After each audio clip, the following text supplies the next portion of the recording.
La clase les mencionaba que es toma de muestras microbiológicas, micológicas, ¿sí? ¿Cuáles son los requerimientos mínimos? Un sitio adecuado, debemos tener el instrumental adecuado para la toma de muestras y aplicar medidas de bioseguridad adecuadas. Les había mencionado que ya en el taller, en la hoja del taller, estaban las medidas de bioseguridad que se deben aplicar en un laboratorio de microbiología en general y debemos contar con las técnicas adecuadas para procesar esas muestras. El material adecuado va a depender del tipo de muestra que se vaya a utilizar, ¿sí? Tenemos cinta scotch, si son muestras de piel, podemos tener hojas de bisturí, cucharillas para tomar las muestras, asas bacteriológicas, tubos de ensayo que contengan los medios de cultivo, cajas de Petri, pinzas. Todo este material va a depender de la muestra que se vaya a recolectar. No siempre la muestra es igual para todos los diagnósticos micológicos. Por lo tanto, el material siempre debe ser adecuado, específico para la toma de muestra, utilizando los protocolos de bioseguridad, y les mencionaba que el material debe ser siempre estéril, sobre todo cuando vamos a hacer un cultivo. Al paciente se le deben haber dado indicaciones previas. ¿Cuáles son las indicaciones previas generales que se le deben hacer a un paciente para cualquier muestra micológica? Lo preferible es que no haya estado tomando antimicóticos, ya sea por vía oral ni por vía sistémica, y tampoco que se los haya puesto por vía tópica, o sea, alguna cosa, alguna crema, algún esmalte que tenga un antifúngico. Esto es lo ideal. ¿Por qué? Porque si vamos a hacer cultivo, podemos inhibir el crecimiento de esos hongos que estén en esa muestra, porque ya el paciente se medicó con un antimicótico. Tampoco que se hayan aplicado sustancias desinfectantes tópicas, sobre todo alcohol o yodopovidona, porque esto también puede inhibir el crecimiento de los hongos. Y que no haya aplicación de ninguna otra cosa, por ejemplo, esmaltes de uñas, cremas de ningún tipo. Eso como condiciones generales. La principal o la más importante es que no haya tomado, puesto o administrado ningún tipo de antimicótico. Entonces, ¿cuáles son las condiciones para una toma de muestra micológica? La muestra debe ser adecuada, del sitio adecuado, debe ser abundante. Todas las muestras para microbiología tienen un volumen mínimo, eso se los debe decir el laboratorio, pero siempre en la medida de lo posible se debe intentar que la muestra sea abundante. ¿Qué pasa con el laboratorio? Que cuente con los reactivos, los medios de cultivo y los equipos necesarios, o sea que el laboratorio aplique los métodos diagnósticos más idóneos. Y siempre es importante contar con personal que tenga experiencia en la toma y manejo de este tipo de muestras. Y es así que les refería que existen diferentes muestras, tipos de muestras, dependiendo de la infección que queramos diagnosticar. Si lo que tenemos son piedras, las piedras es una micosis superficial, lo vamos a ver en este parcial, una micosis superficial del pelo, entonces el material va a ser el pelo afectado. Si yo tengo un eritrasma, que no es una micosis propiamente dicha, sino una pseudomicosis, la muestra son escamas de piel. Si yo lo que quiero es diagnosticar tiña negra, también escamas de piel. Si quiero diagnosticar una micosis de las uñas, o también conocida como onicomicosis, la mejor muestra son las concreciones subunguiales profundas. ¿Qué quiere decir esto? De la lámina subunguial, la parte o la cara interna de la uña es lo que se debe tomar para hacer un diagnóstico micológico de este tipo de onicomicosis. Si tengo una tiña del cuero cabelludo, la muestra pueden ser los pelos anormales o los pelos partidos y las escamas del cuero cabelludo. ¿Sí? Entonces las muestras van a depender del tipo de micosis con la cual nos estemos enfrentando para hacer el diagnóstico. Si yo tengo una rinosporidiosis, que también es una pseudomicosis, la mejor muestra es la biopsia.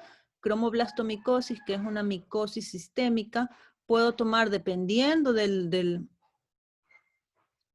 hongo que esté, del órgano que esté afectado, puedo tomar escamas de piel, material purulento, tejidos, ya sea por biopsia, por lo tanto va a depender.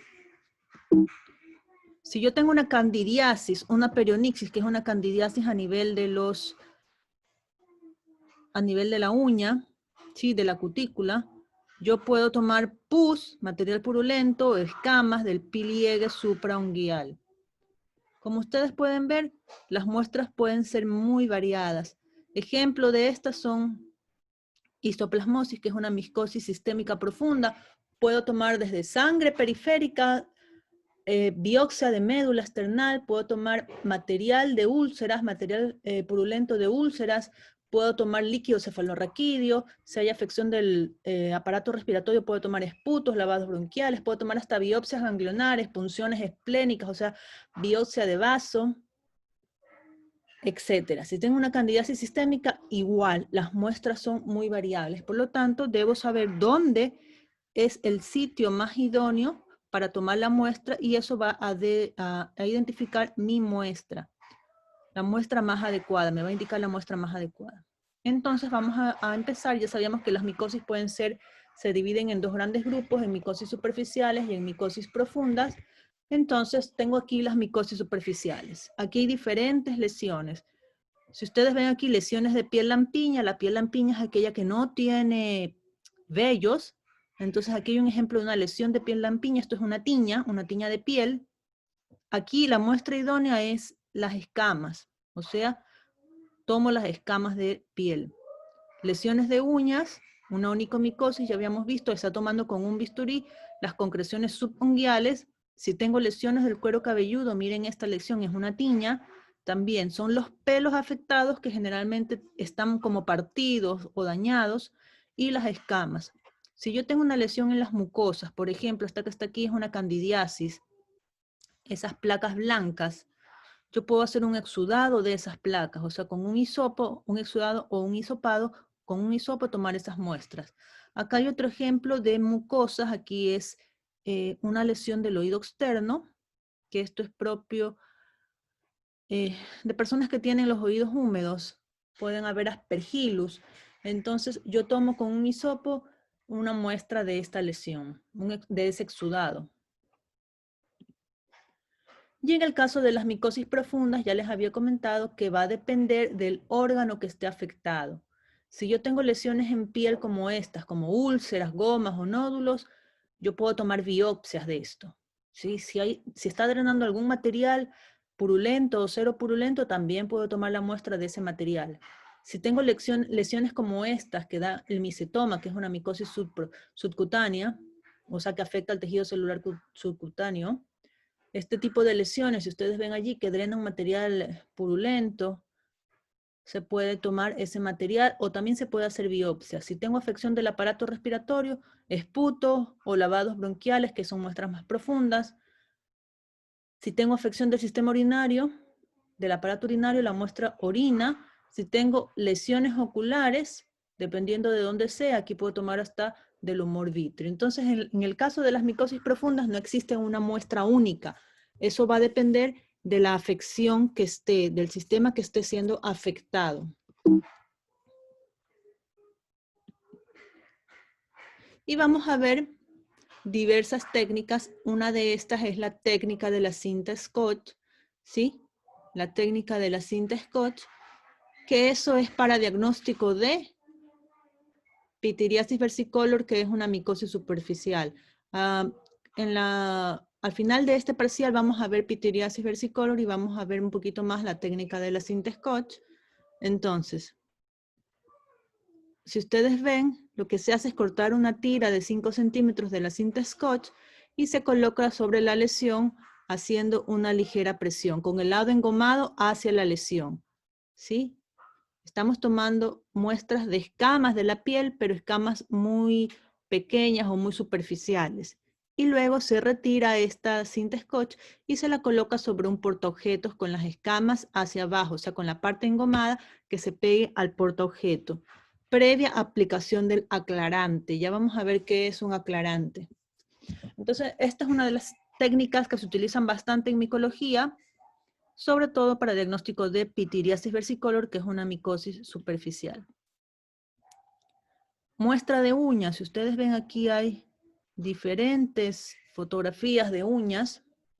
¿Qué es lo que se debe hacer? Primero se limpia la uña, se le indica al paciente que previamente humedezca el pie en agua, si es el pie o si es la uña en general, ¿no? Que la humedezca en agua, se puede hacer una ligera limpieza con alcohol, esperando que este se seque. ¿Con qué objetivo? El alcohol va a eliminar todas las bacterias, ¿sí? Y tenemos que esperar que se seque para que tampoco inhiba el crecimiento de nuestros hongos. Y luego vamos a tener que raspar. Podemos utilizar una navaja estéril, ¿sí? Si ven, acá está la fotografía. Se raspa la cara interna, ¿sí? El lecho unguial, ¿sí? La cara interna de la uña. Y ese raspado, que son las escamas de uña, se pueden colocar en una placa portaobjetos o en este caso está puesto sobre una caja de Petri. ¿Con qué yo raspo? Yo raspo, generalmente hay unas cucharillas que no tienen un borde o se puede raspar con una hoja de bisturí. Eso para tomar las muestras de uñas, ¿sí? Y también si hay muchas uñas afectadas, como la de esta foto, puedo hacer un corte y enviar la uña cortada. Pero la mejor muestra no es la uña, sino que porque los hongos crecen en esta parte, en la cara interna de la uña, ¿sí? Siempre que si hay más de una uña, cada uña se necesita ser tomada la muestra y siempre con material estéril, ¿sí? Siempre utilizando material estéril. Aquí tenemos aquí tenemos una tiña pedis, ¿sí? También conocida como pie de atleta. Acá en esta fotografía, en la fotografía de la esquina superior izquierda, exactamente lo que hace es raspado de esto. Aquí está utilizando un bisturí y se raspa y se obtiene la muestra de esas escamas de piel.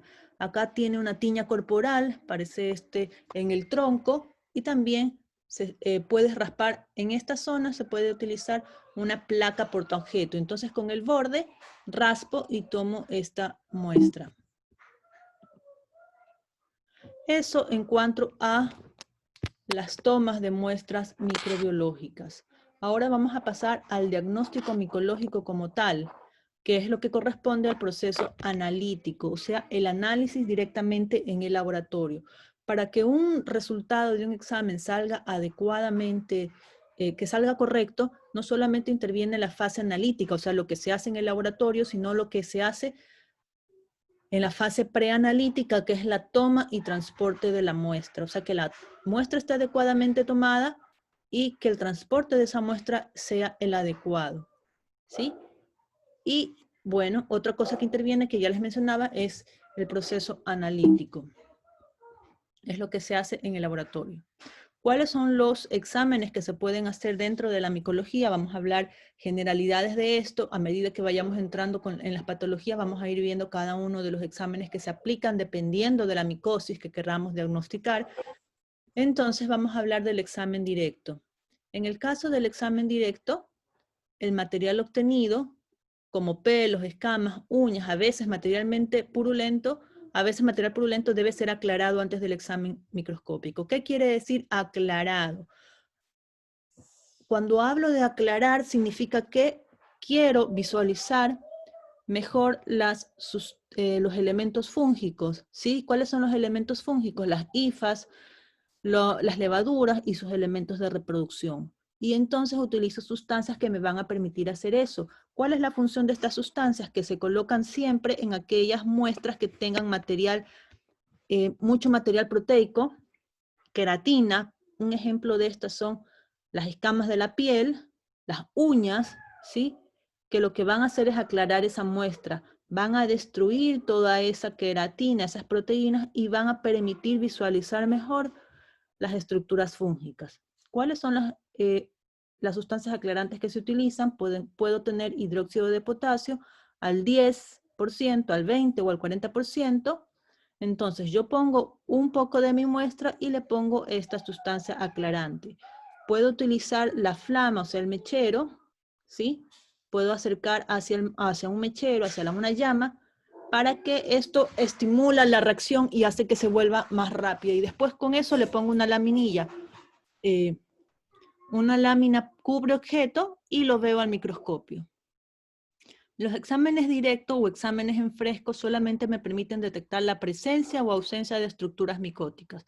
Yo aquí no puedo hacer un diagnóstico de qué hongo es, únicamente decir si hay o no hay estructuras fúngicas y su morfología. O sea, puedo decir si hay hifas, si hay levaduras, si son hifas ramificadas, si son cenocíticas, si son con tabiques o no, nada más, o si son levaduras. No puedo decir absolutamente nada más con un examen directo. Aquí vemos ejemplos de exámenes directos de cabello y escamas. Si ustedes ven aquí en la fotografía del lado izquierdo, ¿sí? Donde yo estoy pasando el puntero, estamos observando las hifas, ¿sí? Y estas estructuras redondas que se ven en el fondo son las células, ¿sí? Células epiteliales. Si yo utilizo hidróxido de potasio, estas células se van a destruir y va a ser mucho más fácil ver las estructuras filamentosas, o sea, las hifas del hongo. ¿Sí? Aquí vemos donde dice ectotrix, y endotrix es un examen directo o examen en fresco de un pelo afectado. Si ustedes ven, aquí donde dice endotrix, ven las estructuras filamentosas, los conidios, ¿sí? Se ve clarito en ese pelo afectado. Aquí hay diferentes fotografías de exámenes directos. En los exámenes directos tengo que utilizar el aclarante y adicionalmente puedo adicionar algún colorante que me permita visualizar mejor las estructuras fúngicas porque le añade color. Y entonces aquí tengo diversas estructuras fúngicas, pero como les digo, solamente el examen directo permite detectar la presencia o ausencia de estos elementos micóticos. Eso en cuanto al examen directo, también puedo hacer cultivo, ¿sí? Que esto es, esta metodología diagnóstica, ahí sí podemos ver,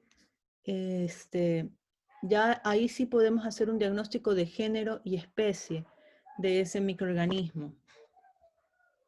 Prácticamente todos los hongos se pueden cultivar, ¿sí? Generalmente se utilizan, uno de los medios de cultivo más utilizados es el agar saburó, sí, que tiene las condiciones adecuadas para que crezcan la mayor parte de hongos. Y entonces podemos utilizar medios de cultivo en placas de Petri o en tubos.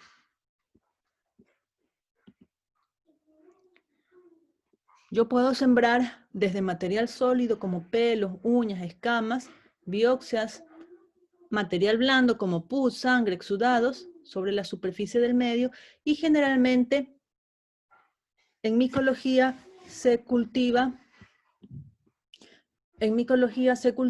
a dos temperaturas, a 26 grados centígrados y a 37 grados centígrados. Ya habíamos visto que existen ciertos hongos que pueden desarrollarse.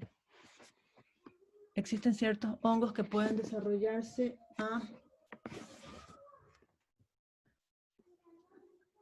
que tienen esta característica que se llama el dimorfismo, ¿no? Entonces, el dimorfismo significa que a diversas temperaturas ellos pueden cambiar su forma. Y esta es una de las cosas importantes que se deben identificar en los hongos, sobre todo en aquellos hongos que ocasionan micosis sistémicas. Entonces es por eso que las muestras para micología se siembran a dos temperaturas. Ya sabemos que la temperatura óptima para el crecimiento de los hongos podría ser 26 grados, 25-28, temperatura ambiente. Entonces se cultivan a 26 grados y a 37 grados para demostrar el dimorfismo, sobre todo de aquellas muestras que estoy sospechando provienen de un paciente con sospecha diagnóstica de micosis sistémica, causada por este tipo de hongos dimórficos. Entonces los medios de cultivo, les refería, existen variedad de medios de cultivo. Uno de los más utilizados es el agar saburó, que lo que contiene es dextrosa o azúcar, tiene pectona, que son las proteínas, tiene agar bacteriológico, que es el agar, es como una gelatina que lo que hace es que se gelatinice, o sea que se vuelva sólido, y agua. Esta es la composición de ese agar, que es bastante básico y como les refería, permite el crecimiento de la mayor cantidad de hongos. Esto, ¿cómo se prepara? Se lo lleva a autoclavar a 121 grados centígrados, o sea, se lo pone en un equipo que se llama autoclave y se aumenta su temperatura a 121 grados centígrados durante 15 minutos. ¿Para qué? Para esterilizar ese medio de cultivo. ¿Qué quiere decir esterilizar? Ausencia de todos los microorganismos. Entonces, yo lo pongo allí, ¿sí? Yo lo pongo allí y con eso lo esterilizo y está listo para utilizarse.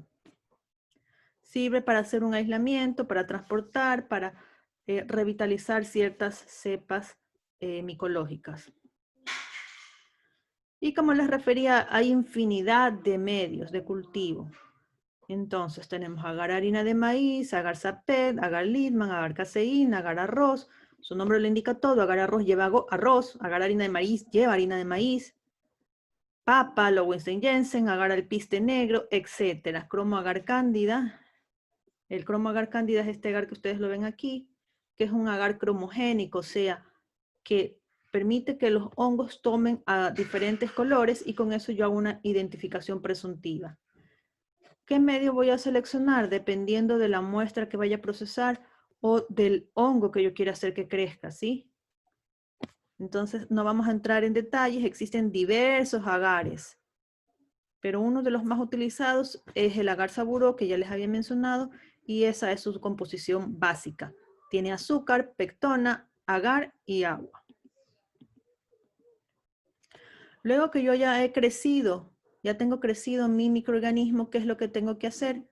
Hacer la identificación.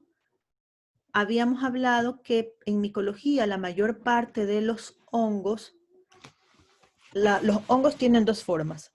La forma de levaduras y la forma de levaduras y la forma de hifas. Entonces, las levaduras tienen una única forma. ¿Cómo yo hago? Y se reproducen únicamente por gemación, por blasto, a través por reproducción blástica, nada más. Entonces siempre van a tener la misma forma. ¿Cómo yo hago? ¿Cómo yo sé que es una Candida albicans y que no es otra especie de esa Cándida? Ahí sí utilizo, en el caso de las levaduras, utilizo pruebas bioquímicas. ¿Qué son las pruebas bioquímicas? Las pruebas bioquímicas son pruebas, ¿sí? Métodos diagnósticos que me permiten ver si los microorganismos a los cuales yo estoy testando utilizan o no una determinada sustancia como un nutriente o producen algún metabolito o alguna enzima, ¿sí? Estas son las pruebas bioquímicas que se utilizan casi exclusivamente para levaduras. También hay estas pruebas que se llaman simogramas o ausonogramas, que es para ver la utilización de los azúcares. ¿Por qué? Porque las levaduras tienen una única forma, que es esa forma de levadura oval. Por lo tanto, yo no puedo poner al microscopio y ver la forma de esa conidia o de esa espora, porque es exactamente igual en la mayor parte de levaduras, o sea, es una estructura oval. Entonces, en las levaduras yo utilizo las pruebas bioquímicas. Existen sistemas automatizados, sistemas comerciales que hacen estas pruebas bioquímicas. Y para las hifas, que es lo que ya les había mencionado, ahí sí utilizo el microscopio. Y utilizo el microscopio para ver los elementos de reproducción asexual para llegar a una identificación de género y especie, en el caso de las hifas filamentosas. Luego que tengo ya identificada mi género y especie, ¿qué es lo que necesito? Hacerle una prueba de susceptibilidad antifúngica.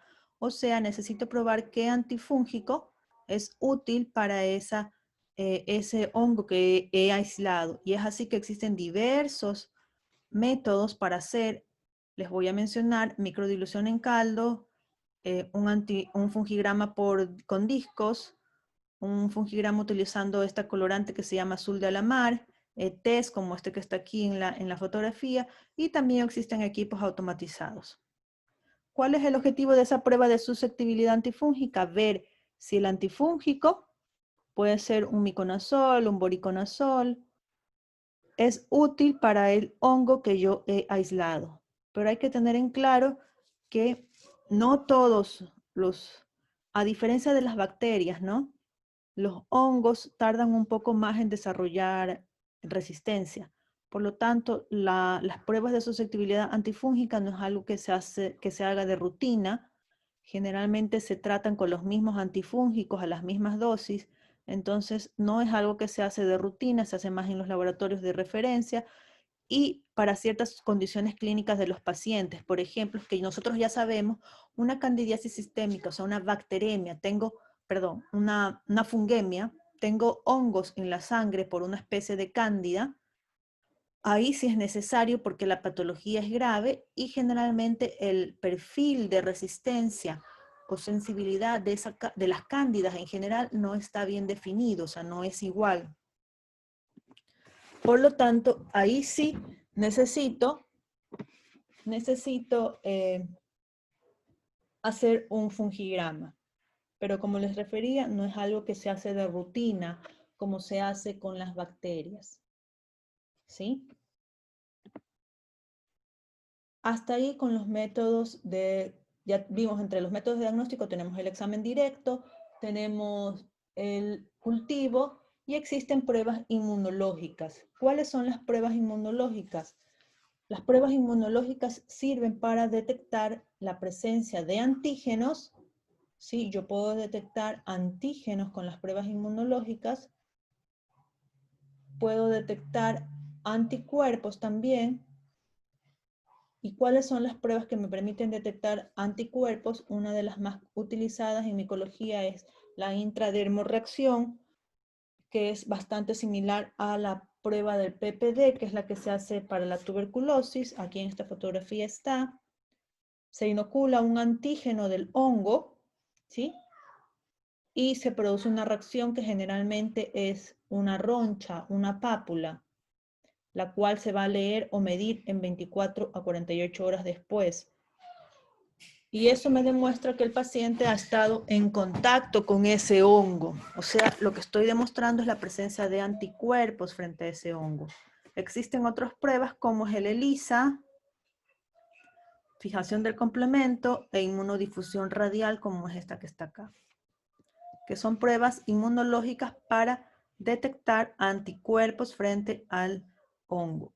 No estoy detectando el hongo en sí, sino que estoy detectando la presencia de anticuerpos, ya sean IgG o IgM, frente a ese hongo. Y las más modernas, que son las pruebas de biología molecular, en todas sus variantes, una de las más utilizadas es la PCR que permite amplificar una secuencia génica, o sea, un gen, una secuencia de nucleótidos, y esto es bastante sensible y específico. ¿Por qué es sensible? Porque no necesito que el hongo esté vivo, ¿sí? Porque así el hongo esté vivo o esté muerto, yo voy a detectar ese material genético que estoy buscando, y es específico porque generalmente esas secuencias génicas son específicas para cada microorganismo. Entonces, la PCR es una de las más utilizadas. Existen variedades de otras técnicas, variantes de la PCR, que también pueden ser utilizadas para diagnóstico en micología.